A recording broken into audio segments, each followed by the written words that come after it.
narito na ang alamat ng mangga. Noong pang-apat na panahon, pangatlo kasi kagapon, ba? Sige, pang-apat na panahon. Noong pang-apat na panahon, sa isang lugar na kung tawagin ay Barrio Chenes lang.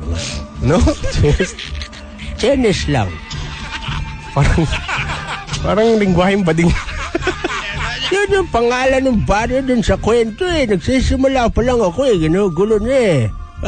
Patuloy ko to. Sa Barrio Chenes lang, naninirahan ang isang taong may busilak na kalooban. Ang pangalan niya ay si Galileo Figaro Magnifico. Ano? Galileo Figaro Magnifico. Parang pamilyar yun na. Parang sa... Ano yun? Sa Bohemian Rhapsody yan, di ba? Galileo Figaro Magnifico. Di ba ganun yun, no? Basta yun yung pangalan niya. Si Galileo Figaro Magnifico. Simula pagkabata hanggang sa magkaedad, lahat ng taong humihingi ng tulong sa kanya ay hindi nagdadalawang salita.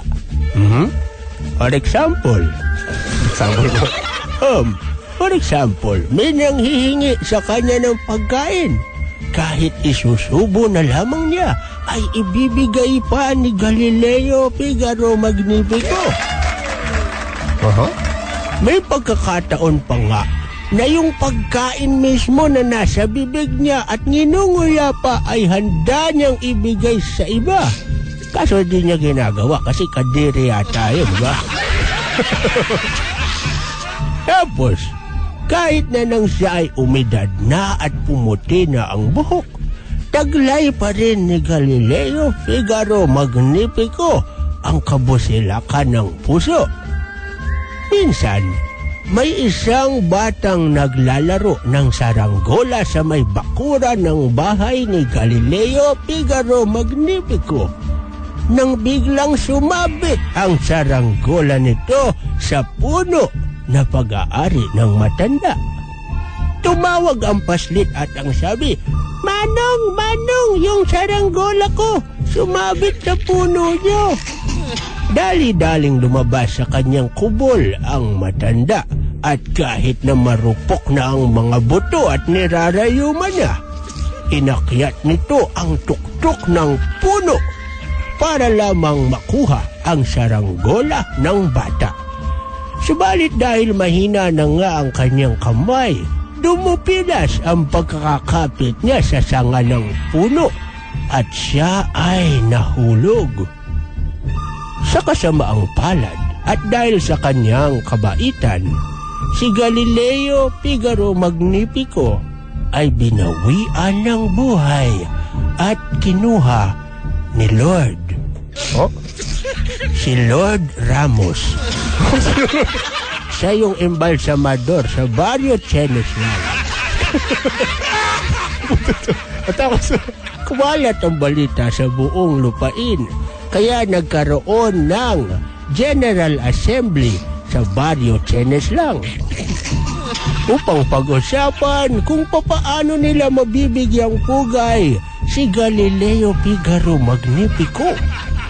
Sa kasagsagan ng General Assembly, napansin nila na ang puno na kinabagsakan ng matanda ay biglang namunga ng prutas na hugis puso. Dahil dito, namangha ang mga mamamayan. Ang isa sa kanila ay nagsuggest na ipangalan sa matanda ang puno at ang bunga nitong hugis puso. Tapos napagdesisyonan sa General Assembly ng mga taga-Barrio Chenes lang na tawagin ang puno ng Manong Galileo Figaro Magnifico. After 1 year, napagod sila sa kasasabi ng Manong Galileo Figaro Magnifico dahil sa sobrang haba nito. Pinaiksi nila ang pangalan ng puno at tinawag na Manong Galileo. After another year, nahabaan pa rin sila at pinaiksi at tinawag ang puno bilang Mang Gali. Parang ano ko na. Pero nang tumagal sa wakas, tinawag na rin ang puno ng mangga. Yan ang alamat ng mangga.